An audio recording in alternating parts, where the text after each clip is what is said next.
Ladies and gentlemen, hello and welcome to the weekly roundup, where we run through some of what we consider to be the major news headlines in the asset and wealth management space in Hong Kong, China and Singapore.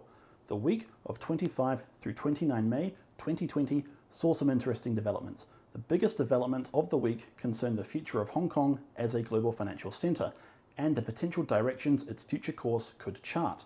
With the passing of Hong Kong's security law in Beijing and statements from the administration of President Trump that following the passing of said act, Hong Kong is no longer considered sufficiently autonomous to warrant the special treatment the USA has afforded it since the handover to China in 1997, the stage is set for the privileges under this special treatment to be revoked. In the face of these developments, Charles Lee, the head of the Hong Kong Exchange, in a statement to Bloomberg, expressed confidence that Hong Kong would maintain its role as Asia's financial hub and its position was undisputed.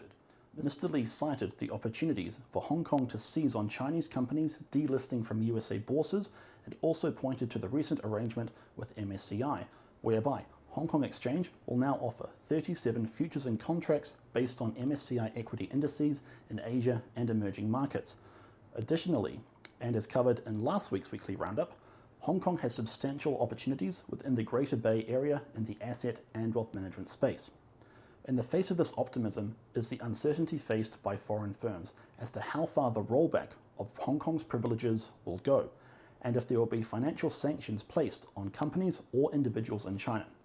If substantial sanctions are imposed, then foreign firms may deem the risk of falling afoul of US enforcement agencies too great and scale back their Hong Kong operations or exit the market completely. Additionally, the ability of Hong Kong to act as a magnet for regional and global talent could be impaired, and firms may find it increasingly difficult to staff the operations with the resources they need. The main regional winner from these developments in the short term is likely to be Singapore, with wealth likely to flow from the fragrant harbour to the Lion City, as it did after protests in Hong Kong back in 2019, from which Goldman Sachs estimated $4 billion in assets were moved. As wealth moves, businesses may follow, especially if uncertainty persists and sanctions are imposed. Also in Hong Kong, the SFC announced it will allow leveraged and inverse products which track China's stock markets. Asset managers will be able to launch funds with up to 2 times leverage or 1 times negative tracking of China's bourses. The move reflects increased popularity of leveraged and inverse products across Asia and builds on developments in Hong Kong from 2016 when L&I products were first introduced. Ignites Asia reported, citing exchange data, that there were 24 L&I products currently in Hong Kong with combined AUM of just over $1 billion at the end of April 2020. The vast majority of these products track local exchanges. Ignites Asia further reported that whilst these products accounted for just 2.6% of Hong Kong's ETF AUM in April 2020, they represented nearly 30% of the average daily turnover of that same month, indicating that there may be strong underlying demand for these products.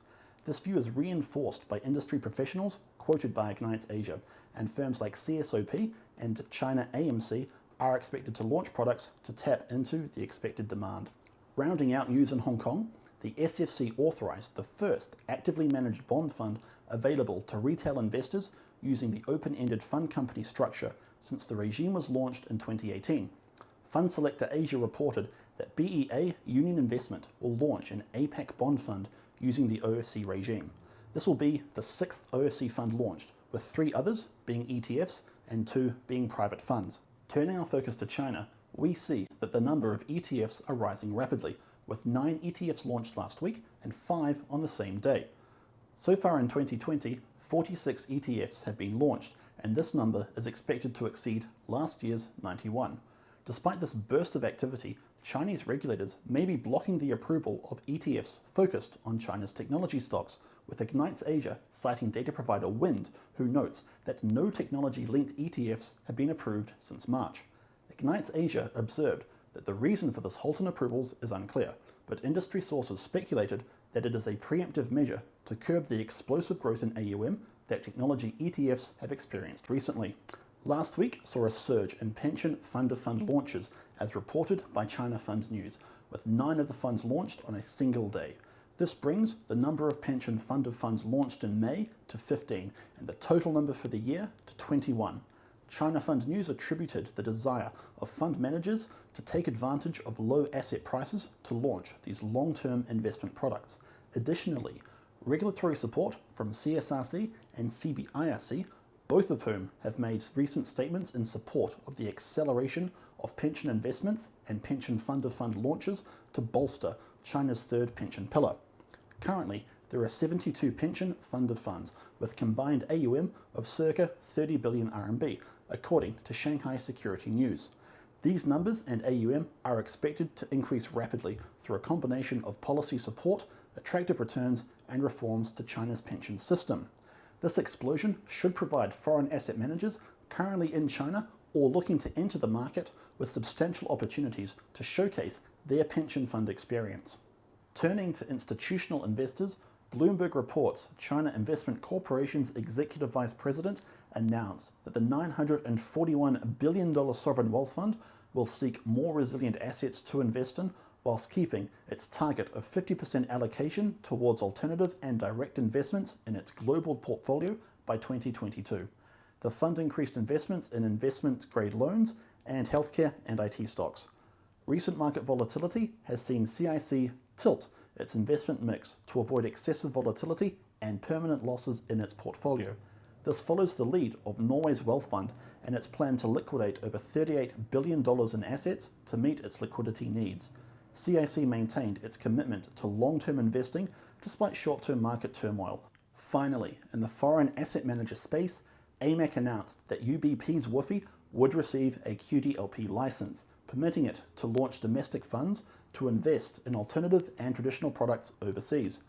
China's qdlp program has an on-again, off-again relationship with regulators due to it resulting in capital outflows from China, and regulators have been somewhat apprehensive in granting qdlp licenses and quota recently. This may have changed as UBP would join Eastspring, Oaktree, and Allianz, who have also received authorization to launch QDLD products in 2020. The qdlp license will complement the PFM license that UBP currently has and will open up a new range of product offerings that they can provide to investors. So that is our roundup for the week of 25 to 29 May 2020. Let us know your thoughts on these developments in the comments below, and if you think there was a development that was important that we should have covered. Thank you for watching. We look forward to seeing you next time.